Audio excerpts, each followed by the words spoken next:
کیا آپ یقین کریں گے کہ ایک عام سا مرغا جس کی آواز کو ہم روز نظر انداز کرتے ہیں وہ کسی انسان کی قسمت بدل دے؟ جی ہاں، یہ کہانی ہے ایک ایسے شخص کی جس کی زندگی میں غربت، قرض، مایوسی اور اندھیرا ہی اندھیرا تھا، لیکن ایک رات صرف مرغے کی بانگ نے اسے کروڑ پتی بنا دیا۔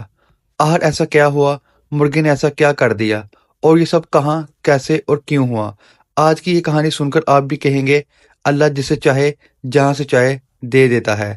یہ واقعہ ہے ایک چھوٹے سے گاؤں کا، جہاں نہ پکی سڑکیں تھیں نہ بڑے خواب۔ یہاں رہتا تھا سلیم، ایک غریب مگر محنتی انسان۔ سلیم کے پاس نہ بڑی زمین، نہ کاروبار، نہ بینک بیلنس، بس ایک چھوٹا سا کچا گھر، چند مرغیاں اور ایک مرغا جسے وہ بہت عام سمجھتا تھا۔ سلیم کی زندگی مشکل تھی، قرض بڑھتا جا رہا تھا، بچوں کی فیس، گھر کا خرچ اور اوپر سے بیمار بیوی۔ اکثر رات کو سلیم آسمان کی طرف دیکھ کر کہتا، یا اللہ کوئی راستہ دکھا دے۔ سلیم کے ذہن میں مرغا ہر رات ایک خاص وقت پر بانگ دیتا تھا، کبھی 12 بجے، کبھی 1 بجے، کبھی فجر سے بہت پہلے۔ محلے والے تنگ آتے، اکثر شکایت کرتے، یہ مرغا رات کو کیوں بولتا ہے؟ کچھ لوگ کہتے یہ منحوس ہے، کچھ کہتے اسے بیچ دو، لیکن سلیم نہ جانے کیوں اس مرغے کو بیچنے پر تیار نہ ہوتا۔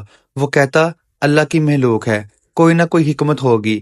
ایک رات سلیم شدید پریشانی میں تھا، قرض دینے والا کل کی ڈیڈ لائن دے چکا تھا، بچوں کی فیس رکی ہوئی تھی اور گھر میں آٹا تک ختم ہونے والا تھا۔ اسی رات تقریباً 1:30 مرغے نے ایسی زوردار بانگ دی کہ سلیم کی آنکھ کھل گئی، لیکن اس بار یہ بانگ عام نہیں تھی۔ مرغے کی آواز کے ساتھ زمین ہلکی سی کانپی اور صحن کے ایک کونے سے عجیب سی آواز آئی۔ سلیم چونک گیا۔ سلیم لالٹین لے کر صحن میں نکلا۔ مرغا بار بار ایک ہی جگہ کی طرف جا رہا تھا، بانگ دیتا پھر زمین کھودنے لگتا۔ یہ منظر دیکھ کر سلیم کے دل کی دھڑکن تیز ہو گئی اور سلیم نے اسی جگہ کھدائی شروع کر دی۔ سلیم کا سانس رک گیا۔ زمین کے نیچے ایک پرانا لوہے کا صندوق نکلا۔ صندوق کھولا تو آنکھیں چمک گئی۔ اس میں تھے سونے کے سکے، چاندی کے زیورات، پرانے زمانے کے قیمتی نوٹ۔ سلیم زمین پر بیٹھ گیا، آنکھوں سے آنسو بہنے لگے۔ وہ بار بار کہتا رہا یا اللہ تیرا شکر ہے۔ اگلے دن سلیم نے محتاط انداز میں ماہرین سے رابطہ کیا۔ پتہ چلا یہ خزانہ سینکڑوں سال پرانا ہے اور اس کی مالیت کروڑوں روپے میں ہے۔ قانونی طریقے سے خزانہ حکومت کو دکھایا گیا، انعام ملا اور باقی قانونی حصہ سلیم کا ہوا۔ سلیم راتوں رات کروڑ پتی بن چکا تھا۔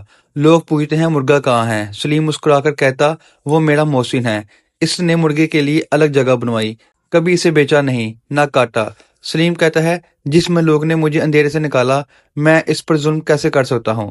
یہ کہانی ہمیں سکھاتی ہے کہ اللہ کے فیصلے خاموش ہوتے ہیں، رزق آواز سے بھی آ سکتا ہے۔ جس چیز کو ہم معمولی سمجھتے ہیں وہی ہماری تقدیر بدل سکتی ہے۔